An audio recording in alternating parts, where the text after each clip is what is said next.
Yo, yo, yo, what is good, my fellow wrestling fans across the world? Welcome to a brand new week and welcome to a post Backlash edition of what we like to call the Clash of Champions, where we dive headfirst into all the controversy, storylines, personalities, and everything in between that center around this world we know and love as professional wrestling. For better or worse, I am your host, the vegan you believe in, Conscious Kurt, aka Kurt GPT, the moral conscience of America in the flesh as always. And my co-host needs no introduction, but the hell with it. He is about to give y'all one anyway. That's right, ladies and gentlemen. This is his tag team partner, John Randall, the Avenger himself, at your guys' service. And welcome to our recap episode of WWE Backlash that we had this past Saturday. Kurt, how you been, dude? Been pretty good. I'm happy the Knicks are going to the conference finals. I'm not celebrating too early because I'm waiting for them to actually make it to the finals before I get that excited. But yeah, it's definitely been pandemonium around Penn Station the last week. If you've seen like a lot of the videos and whatnot, I was gonna go there Sunday, but I was just so beat from the work week that I just stayed home all day and just caught up on some euphoria and whatnot. But yeah, it's a good vibe here in New York with the Knicks doing well, and hopefully it continues going. And unfortunately, I'm very sorry to hear that your Lakers were eliminated the other night. Yeah, I hate to say it, but LeBron's stint in LA will probably go down as the worst stint he's had with any team. But it just happens when you get older. It is what it is. He's still good, even though he's at this stage in his career. But realistically, he can't do what he did, like a decade ago. It's unfortunate because Doncic was hurt. That's the big Yeah, I hear all you. of it.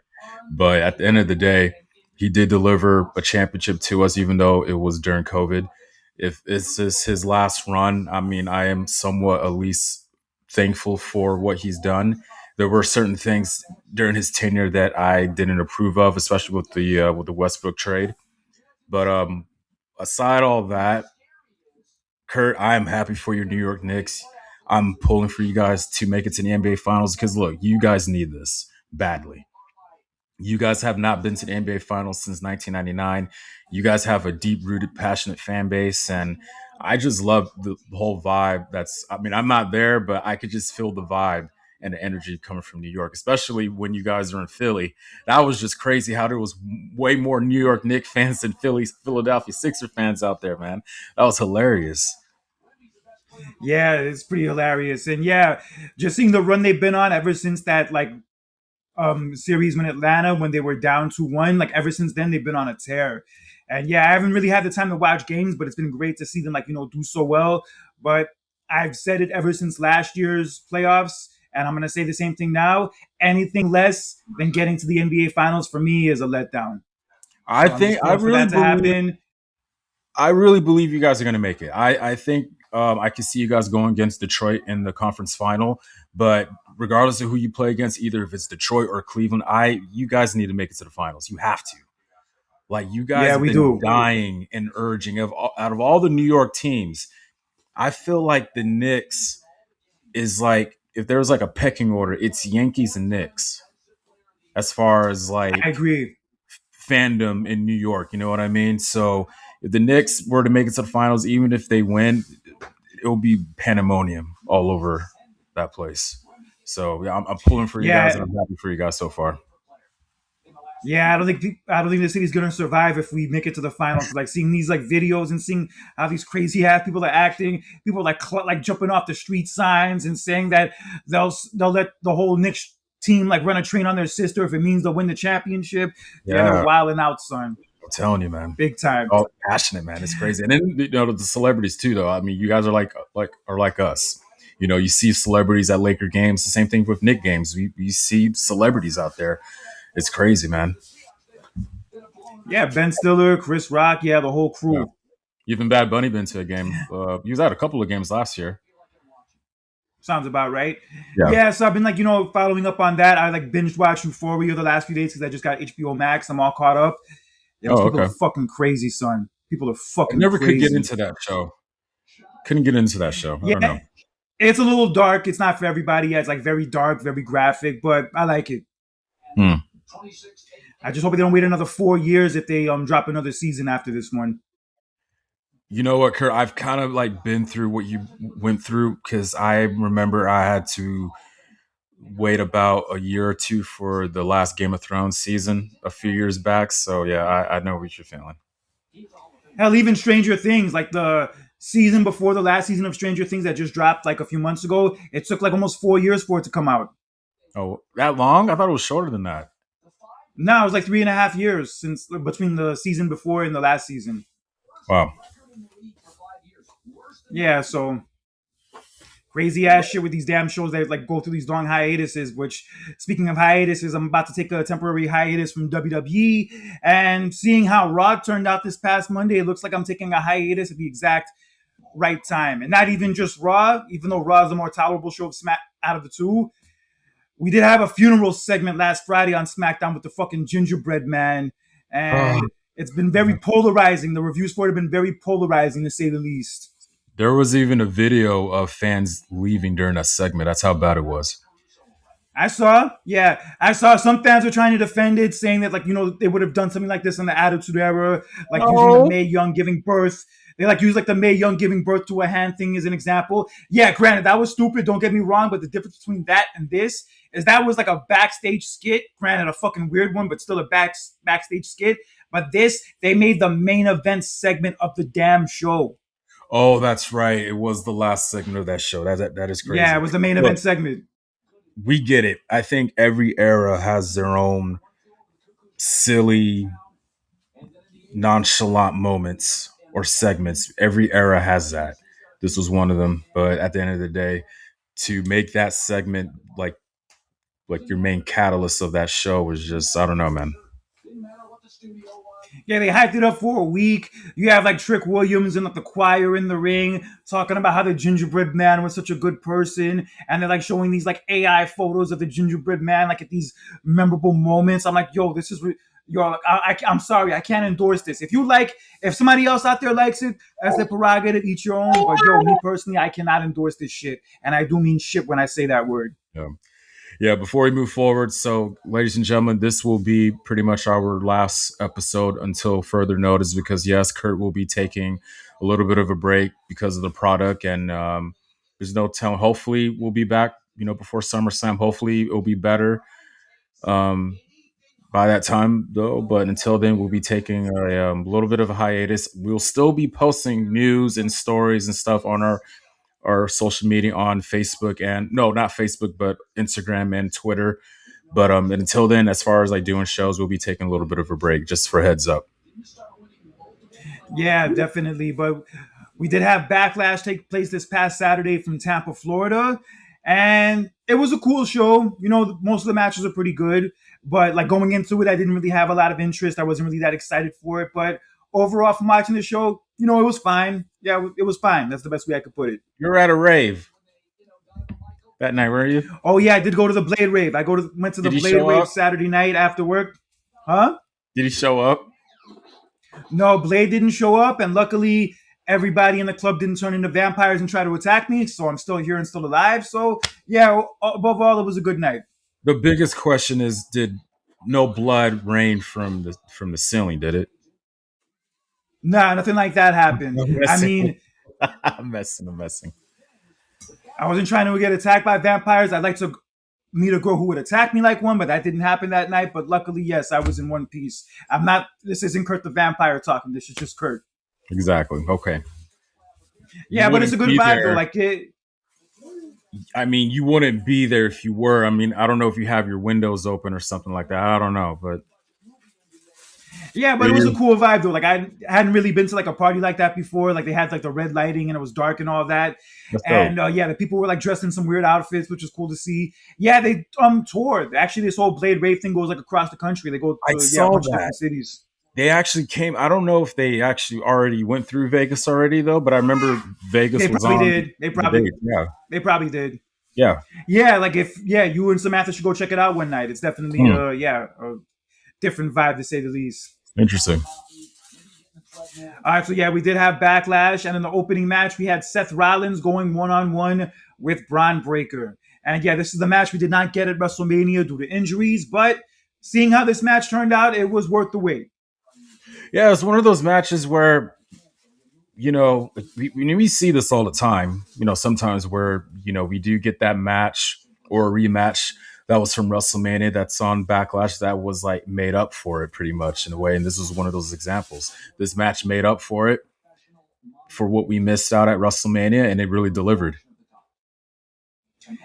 Yeah, the match progressed, and there was one point where the members of the Vision, like Logan Paul, Austin Theory, they tried to come and interfere, and Rollins chased them off with a chair. And then when Rollins got back into the ring, he got hit with a hard ass spear by Breaker, but Rollins surprisingly kicked out, or unsurprisingly, whichever you want to look at it as. Yeah, even Paul Heyman surprisingly got tried to get involved as well. Something that we rarely see. Yeah, these days he doesn't really get too physical, but yeah, he still is a pest at ringside. That's what his job is to be. And Yeah. then Breaker tried to go for another spear, but then Rollins reversed it into a pedigree. That was really dope.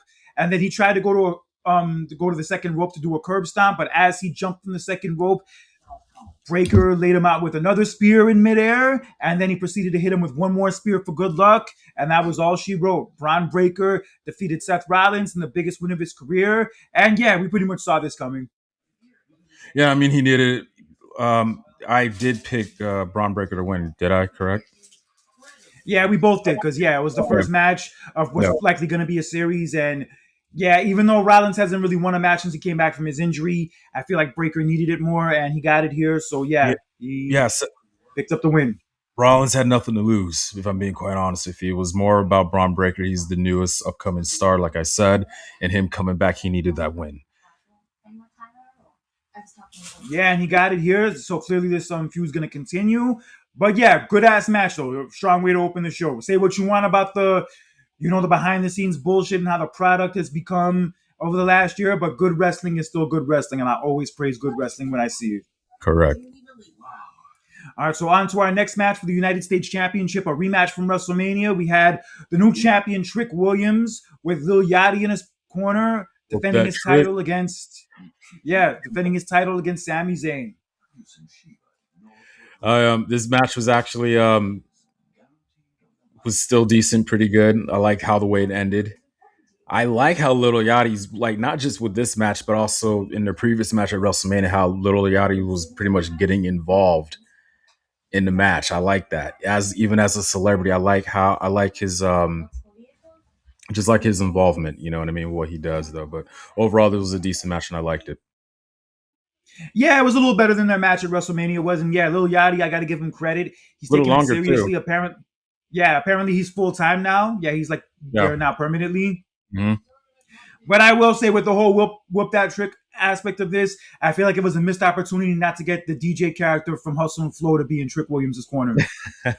Yeah, that would have Yeah, I feel worked like that out might have though. fit a little Yeah. better.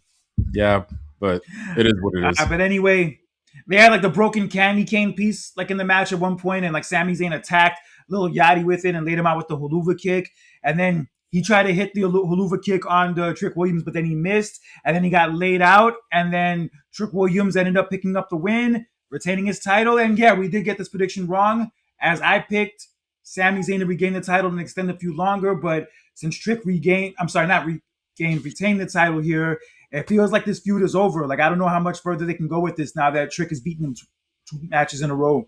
You can't. Like, it has to end. You have to bring back Carmelo Hayes, which would have been the right thing to do from the beginning, though. But it is what it is. But now you have to bring in Carmelo Hayes. Like you said, Kurt, I don't see these two moving any further. I don't know what else could they do moving forward. So if this is the end, then it's the right way to finish it off. Yeah, fair enough. And yeah, Trick Williams retained the title. I don't know if the gingerbread man's gonna be around because I remember he rose from the casket. They did that entire damn funeral segment just for the freaking gingerbread man to like raise out of his damn casket at the It end, was Little like the Yachty the whole Undertaker entire in time. 1991. Yeah. So yeah, I don't know where they're going with that, but hopefully they like keep the ridiculousness to a minimum, even though I'm asking a lot. But yeah, Trick Williams retained the title, and I like Trick Williams, but admittedly so, it's not enough to make SmackDown a watchable show because yeah, SmackDown is like the worst I think I've ever seen it, probably since 2019, and that's saying a lot. That is saying a lot.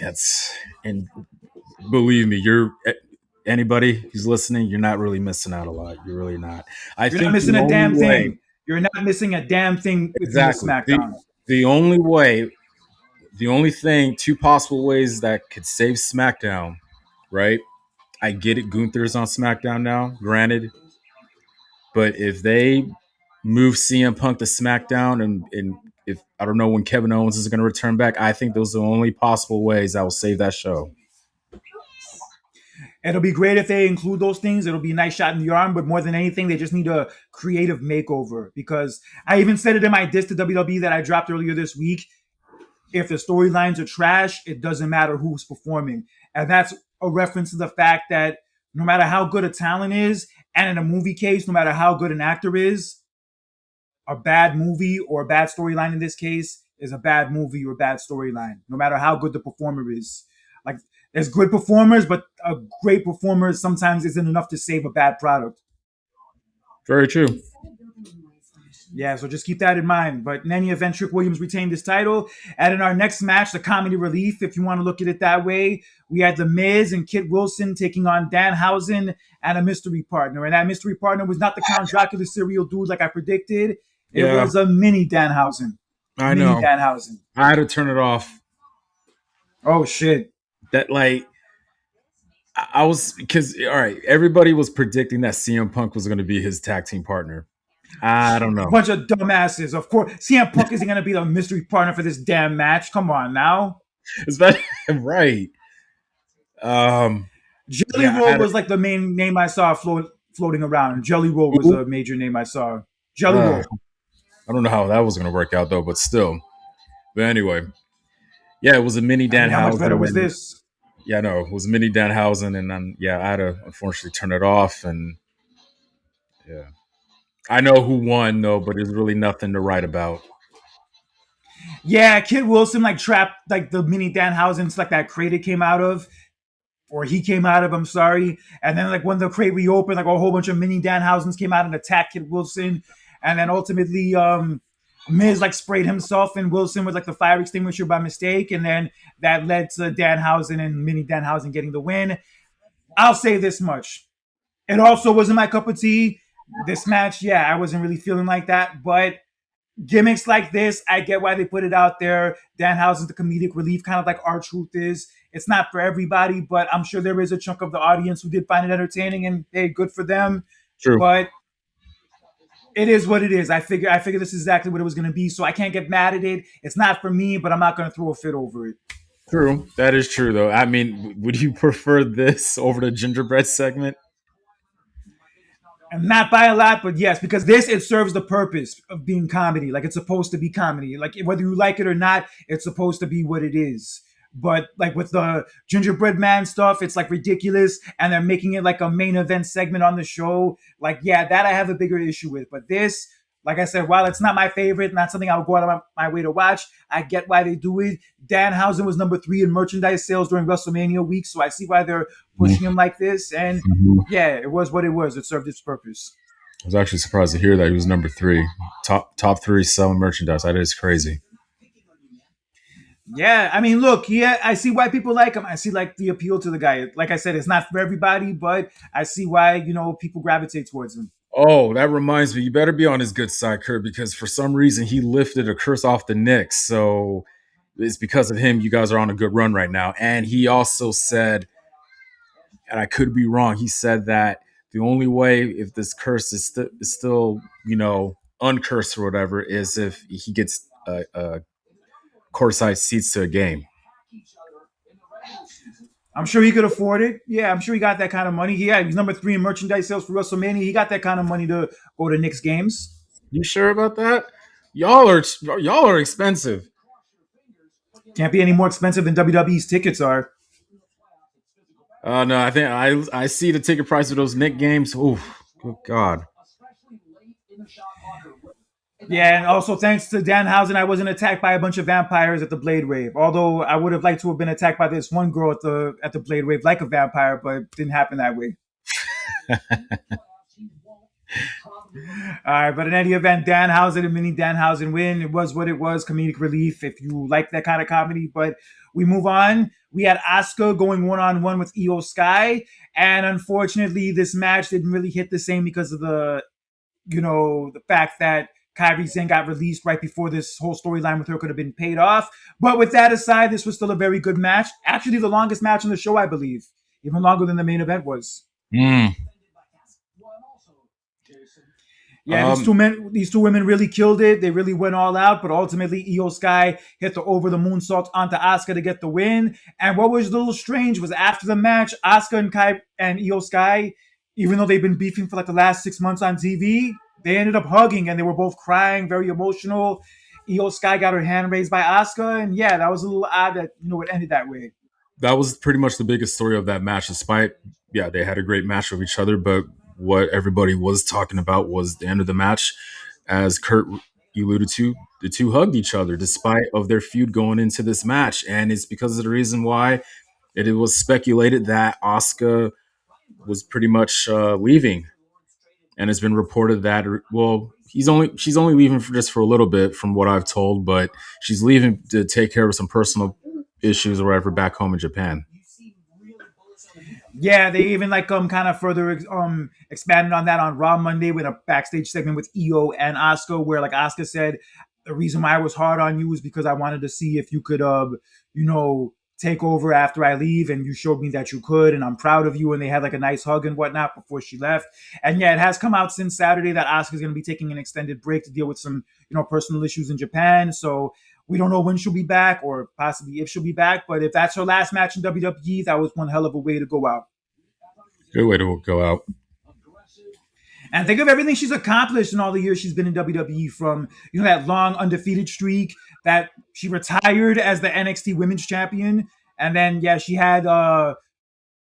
was the first woman to win a Women's Royal Rumble. She was like Raw Women's Champion, SmackDown's Women's Champion, multiple time Tag Team Champion, Money in the Bank winner. Yeah, she ticked off a lot of boxes. Yeah, she was a pretty much of for a little bit she was a major draw at one point.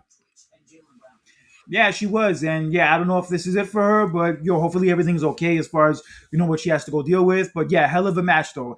The Kyrie Zayn not being there did take away from it, admittedly, but still good match nonetheless. Yes, and great ending. And then we ended, yeah, definitely, and we had an appearance from John Cena. It feels like even though John Cena retired, he still like makes appearances as if he's like full time or partially full time.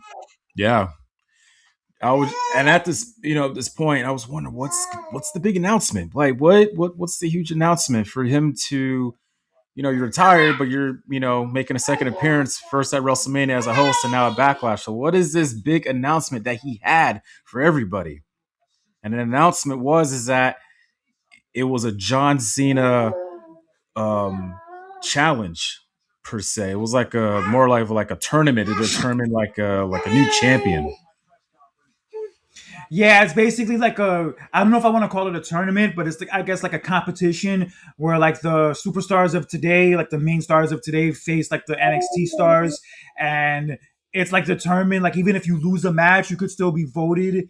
If the fans vote for you, you could still be voted to advance, which is a little Yeah, strange, kind of like some Taboo Tuesday type vibes. yeah. And yeah, I don't even think John Cena knows what this is fully yet, but he even said himself like, "I hope this works." Me neither. Neither do I. I mean, maybe you're still confused about it too. I think everybody's still a little bit confused about it, but I don't know. I think I'm not. I think I speak on behalf of everybody else. I think a lot of people are not really too hyped up as it seems, I guess, but I don't know. It's hard to say. Like it could turn out well because I remember John Cena like petitioned to have all the NXT talent showcased on that special where he had his last match, and look what it did for Obafemi, and also Ruka's doing pretty well too, and Javon Evans. So I Yep. see what he's trying to do in that sense. Maybe it could be a similar vibe with this, but yeah, I think it's gonna be like we'll see what happens type vibe with this because I guess like maybe he's like trying to see what his next like his like next role is now that he's not wrestling anymore. So I guess maybe this is his attempt of like trying to see what sticks, and we'll see if this does stick. Hopefully it works, whatever, happens. So I won't be watching for the foreseeable future, so I I won't know. know. Are you I'll not probably still keep up, like just through Facebook and Instagram. I'll probably still keep up with true? what's going on. But Yeah. like Monday was the first time I missed Raw in a long time. Like Monday was the first time I missed Raw probably in years.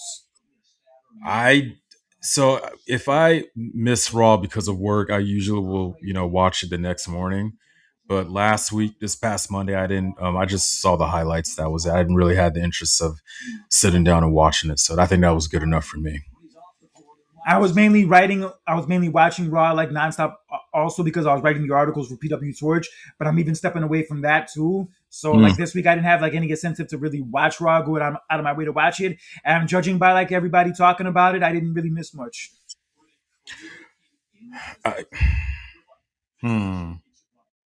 I think there was only one good thing that happened, one interesting thing that happened. But other than that, I mean, I don't know. Yeah, I even went to Raw in January at Barclays Center, like the first Raw of the new year.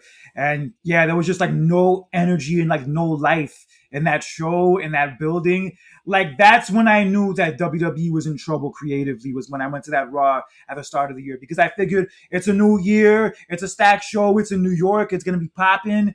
And I walked away from that show feeling like I wasted my money. I hate to say that, but Well, other than that CM Punk and Braun Breaker main event, yeah, I walked away from that show thinking like, damn, I should have just stayed home and watched this shit. mm, says a lot. Yeah, but in any event, let's move on to the main event for the World Heavyweight Championship. We had Roman Reigns in his first title defense since winning that title at WrestleMania. To the dismay of my podcast partner, he defended his title in this match against his little cousin, as he would call him, Jacob Fatu. And this match delivered. It did. Back Yeah, it was a good and ass match. I didn't expect it not to be. it got to the point where I even said myself towards the end of the match, I was like, man, could Jacob, are they really fooling with me? Because look in the history of Backlash, we have seen a handful of title changes at that event. So I was kind of second guessing myself, like, man, could Jacob pull it off? And the answer to that is no, because despite the fact that he was looking like he was going to get the job done, he ran into an exposed turnbuckle, and that Caused by led to Roman. Roman Reigns laying him out with the spear. Yes, Roman did cause it, and then Roman hit him with the spear, got the pin, and retained his championship. But the real story coming out of this was after the match, as Jacob Fatu attacked Roman, trapped him in the tongue and death grip, left his last laying out, and he stood over him with the title as the show ended. And I have to say, this was a smart way for them to pull off the ending to this, where Roman won, he retained the title, but Jacob came out of it looking like a monster and looking like a killer. And it Good. looked like, from the way that played out afterwards, it looks like Jacob Fatu is officially a heel. I don't know, man, because after what I saw the following night on Raw, I mean, not the following night, but the following Monday on Raw, I don't know. You kind of ask yourself, it's like you're asking yourself, like, who's the heel and who's the bad guy? Because even though Roman is the champion and he is a babyface, some of his antics, especially when he's with the Raw GM Adam Pearce, you're kind of asking yourself, he kind of comes off as a little bit heelish, a little bit, how the way he acts, Yeah, of course just he a little does. bit, I just was a even little. saying that, like, after he lost the title to Cody 2 years ago, like even like when he came back and was getting cheered and he was feuding with Solo and like the Dollar Tree Bloodline, I was even saying to myself, like, even though he's supposed to be a babyface, he doesn't act that much differently than he did when he was a heel. No, he doesn't. And you kind of ask yourself, like, who's the babyface, who's the heel? Kind of similar to Trick Williams and Sami Zayn. You're like, okay, who is who?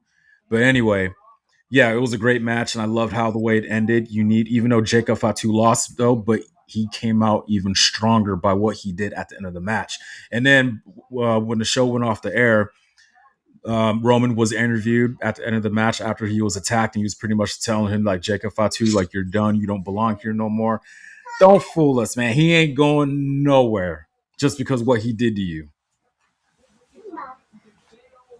Yeah, this feud is definitely continuing, which is smart. I figured it was not going to be a one-off, so this feud is going to extend, and it looks like they're headed for a rematch at Clash in Italy at the end of the month. And also, we're probably going to see Cody and Gunther for the WWE title on that show too. Doesn't Probably make see any another sense, Braun bro. Breaker. You don't want to see Cody against Gunther? No, I do. I do. I love it. But you got to think about this, though, Kurt. What happened after WrestleMania? As pertains to who? Cody. Oh, after his match with Randy Orton, he got punted by Randy Orton. Yes, and you just throw it away, just sweep it under the rug and don't continue that? Well, Have you noticed that Randy Orton hasn't been seen since WrestleMania? Yes, I noticed Apparently, he might be hurt. from that match. Is it from that back? Yeah, I'm not sure what the deal is exactly, but apparently he may be hurt because it doesn't make sense for them to do the angle they did after WrestleMania, like after that match, and for him to be off TV for the last month. So that's the only thing I can think of. That's apparently what's been floating around is that he's hurt, and that's why they brought in Gunther Okay. to feud with Cody because yeah, Randy's hurt. Yeah, I mean, look, I haven't really been watching SmackDown either, myself as well. But I even had this conversation with my brother the other day. It's like, look, I get it. I love the whole Cody and Gunther thing, but it's like, wait a minute, you kind of like, I hate it when you leave storylines that are undone and you don't finish them through. So when I saw that after WrestleMania, and then you bring in Gunther, I was like, wait a minute, do you just what the hell? So But one person getting left out, but one person being left out now is LA Knight because it was looking like LA Knight was going to feud with Gunther, but now Gunther's on SmackDown. He's going to face Cody for the title. So yeah, LA Knight is looking assed out right now. I haven't seen him on the show the last few weeks either. well, it doesn't Yeah, help that's when been a a common lot of the theme. stars taking pay cuts. Yeah, that's been a common theme of WWE, admittedly, the last year is like these storylines that they tease, these storylines that look interesting and look exciting on paper, but then they just never follow through with it. And in many ways, like even though I'm sure Triple H is probably getting a lot of pressure from the TKO executives and them like interfering in his business, I'm sure that's probably happening. But Triple H also deserves blame for like the way things have been going the last year. He deserves praise for the good things and for the good things that were happening like a couple years earlier. But for the way things have been going the last year or so, he does deserve some of the criticism for it, Yeah. So which explains why he overall, doesn't do. Go ahead. I'm sorry. I'm sorry. So overall, with this backlash, eight out of 10, what would you rank it? I guess a seven. Like it was a fine show. I definitely didn't watch it live because I wasn't sitting through like 10 minutes of ads in between matches. Yeah, I'm not doing that fuckery anymore. But yeah, it was a fine show. Like it was an enjoyable like 2 hours of wrestling. Honestly, it kind of felt like a Saturday night's main event in a sense with longer matches. Yeah. It's the best way I could put it. Definitely better than WrestleMania Night One for sure. It's one of those backlashes where it kind of it in somewhat made up for WrestleMania just a little bit when it came to Night One. But I Yeah, will rate this backlash a 7.5 out of 10. yeah, that's fair. I give it like about a seven also. Yeah, WrestleMania night one we never need to speak on again, no matter how much Nick Khan wants to write it off and say it's a vocal minority that's talking bad about the product. Yeah, yeah, they're a bunch of bullshit. And yeah, I like what Kevin Nash has been saying recently about them, about how the wrestlers probably need to unionize as now is probably the best time for them to do so. And like calling out the TKO executives, like, probably interfering in Triple H's business, which is funny because he's very close with Triple H. So I could possibly see probably Triple H opening up to him about like the things that have been going on. And that's why he's saying those things. Well, And yeah, he also talked about how he was at yeah, and he also talked about how he was at the Hall of Fame a couple weeks ago, and when he was at the Hall of Fame, like they didn't have any food, like they I barely had sorry. any food or any catering. I read that was just that's bad, man. When you're having like a long event like that, and you don't that how can Not you gonna not feed have enough people. food or no food to cater? That is unheard of.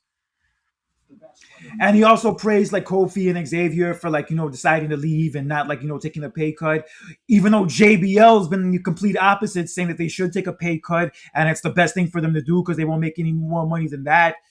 Yeah, yeah. People like JBL and Booker T, Bruce Pritchard, they're the biggest WWE apologists ever. And I not that I don't respect those guys, but it's just hard to take any of their takes seriously because they're gonna take the WWE side even when they're wrong. Yeah, I probably don't want to look bad in front of them, I guess, though. But hey, Yeah, I still that don't fuck with those views. Like when I hear that shit, I'm sure Booker T would probably say the same thing, judging by a lot of the things hear him say these days. But yeah, like for JBL to say that, oh, take a pay cut, take a pay cut. It's clear you're a company ass kisser when you say shit like that. Like it's not the point, the fact that they're like, still making a lot of money, even if they take a pay cut. That's not the point. The point is, they're the ones putting their bodies on the line, working the hardest, and especially when these damn executives are getting these 200% bonuses, these 200% raises, and like bragging about record profits and how much money this event made, that event made, and all that. And when you're gonna do all that and still ask the people who work for the hardest for you to take a pay cut, like that does not look good. That does not make you look good at all. Like you are And not it's the good guys in that scenario. and also it's mainly the people has been with the company like for 10 or more years. Yeah, it's disgraceful. I even said it in that diss. I'll say it again. TKO represents everything that's bad about America and why people outside of America hate it. Mm-hmm. Yeah, but shout out to Kevin Nash for keeping it real and actually like, not being a company ass kisser and, saying what a lot of us have been thinking. You're talking about unionize and everything. Jesse Ventura is applauding him right now. Yeah, funny enough, on the Hogan documentary, they don't talk about that. Oh, And they even interview Jesse Ventura for it. And yeah, they don't talk about it. wow. Well, Jesse Ventura did say he like talked to them for hours and did talk about that, but they didn't, put it in the documentary. Probably because WWE like produced it, so I could see why it wasn't included in the documentary. And yeah, just another reason why I've had to take the stance I'm taking now and like step away from it because yeah, just for one, like like I've said, the show has definitely not been the same the last year or so. Like it's to the point where like I feel like watching it is more of a chore than something I enjoy doing. Mm-hmm. And yeah, just these messed up business practices. Yeah, like from a moral standpoint, it's like getting harder to kind of justify this shit. I get it. Look, you got better things to do, outside of this. And plus, on top of that, the Knicks are 4 wins away from, reaching the NBA Finals. So, look, you got better things. Don't worry. Yeah, I'm gonna come to Vegas probably around Labor Day time. I haven't been back to Vegas since I left. Mm-hmm. Yeah, I kind of want to just like level up my life. I kind of want to like level up my life more and yeah to take a break from wrestling. I don't know how long this break is gonna last per se, or at least from WWE. Yeah, I'm definitely welcoming it.